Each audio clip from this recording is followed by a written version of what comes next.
For thousands across Britain, it's an everyday problem. For everyone else, it's rarely spoken about and often misunderstood. Approximately 10% of the population is thought to be affected. Whilst there is no cure, it's with you for life, and even I knew that. Many people diagnosed will receive help. It can be very difficult to diagnose. They turned around and said, yeah, they should have picked up on it a long time ago. That's why I'm here to uncover the truth.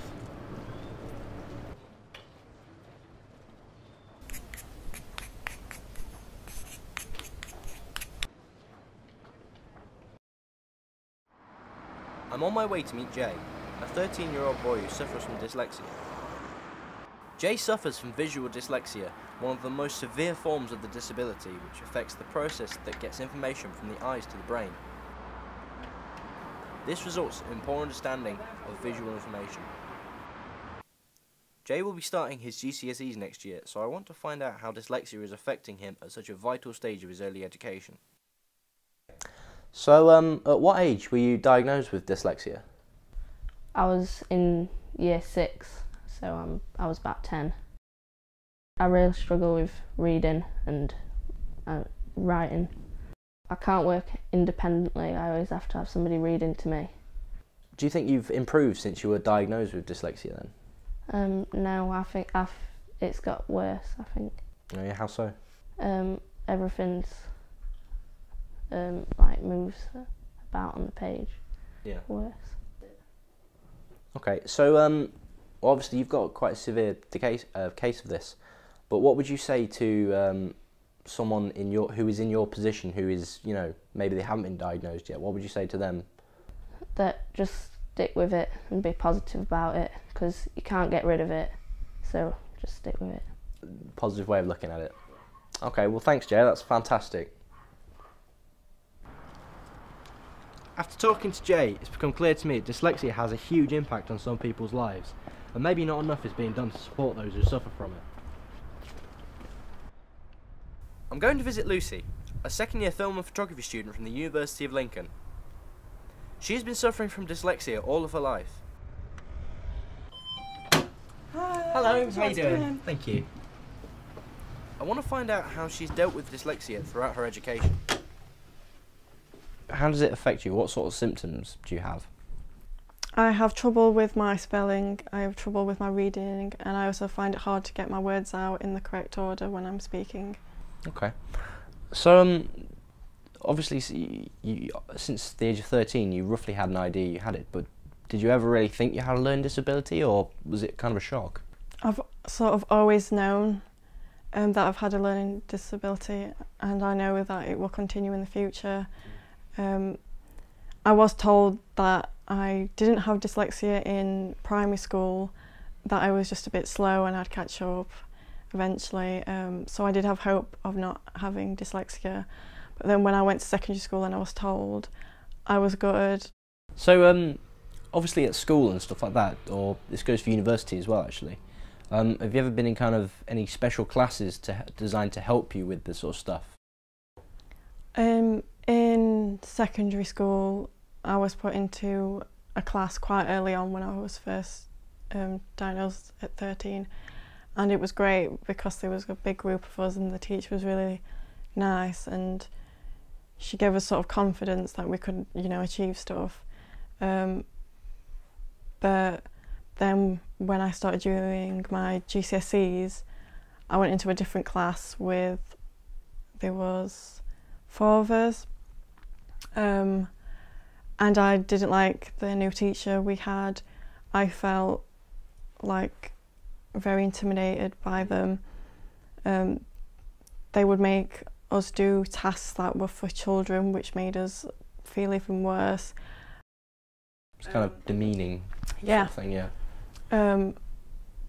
So as soon as I passed my GCSEs, I got out of there. And when I went into sixth form, I didn't have any help, and I really struggled with my A-levels. But I managed to pass them, obviously, and get into university. But when I was applying for uni, I obviously had to tell them I was dyslexic, and so I could get help. and I had to go see the teacher again, and I just can remember just being really, really nervous because I was going back to this place, this room that I had really bad memories of. And she met me and she basically said to me that she thought that my dyslexia went away because I passed my GCSEs and that I was doing okay in A-level, which was just completely wrong. Dyslexia doesn't go away, it's with you for life, and even I knew that at this point, and I just felt rubbish, like she was accused me of abusing the system, and that I told her that I was still really struggling and she just didn't really care. Do you feel like there's a real degree of ignorance there then towards people with dyslexia? I think there's a lot of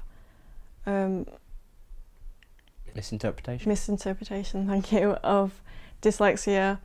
I think people just think it's you can't read, you can't spell, and that we're stupid, which is not true. It's not anything to do with intelligence, it's just that we learn differently, and I don't think a lot of people know that. Well, what would you say to anyone who currently struggles with dyslexia or who thinks they might be dyslexic? What would you say to them? Definitely get help, and if your school's not any good, look at help from like Dyslexia Action, or there's lots of organisations that will help you. I'd say be careful of what you read online, because when I was first diagnosed I just went straight to the internet, and there's a lot of nasty things saying that you won't get a job and things like that. You will get a job if you just have to work harder. So work harder and don't let it stop you. Don't see it as a problem. Yeah. Because it's not you, you're just different. That's fantastic advice. Thank you for doing the interview, Lucy. Thank you. Meeting up with Lucy, it was disappointing to hear that she'd had bad experiences with support in the past. So now I'm off to meet James, a media production student also studying at the University of Lincoln. Hey man, how you doing? James has recently been diagnosed with mild dyslexia, and I'm interested to see how he came to get his diagnosis and what support he received with it here at the university. At university, I was struggling with reading and writing, especially essays and all these long academic texts that I had to read. And I decided to take myself to the welfare centre and find out whether I was dyslexic or not, because the welfare centre have always offered quite intensive dyslexia assessments, and they turned around and said, yeah, they should have picked up on it a long time ago. They offered me a lot of equipment and some special glasses which helped me decipher different colours.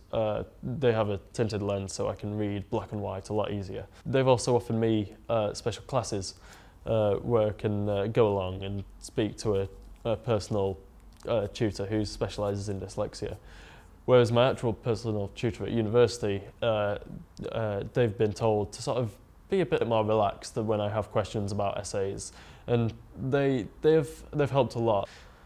I definitely recommend finding out if you're dyslexic to anyone who struggles with reading and writing, because it's a lot broader than you thought. I thought it was just a case of words moving around on the page, but it's actually it can be all sorts. But yeah, go along, find out, and they're there to help. That's what they're there for.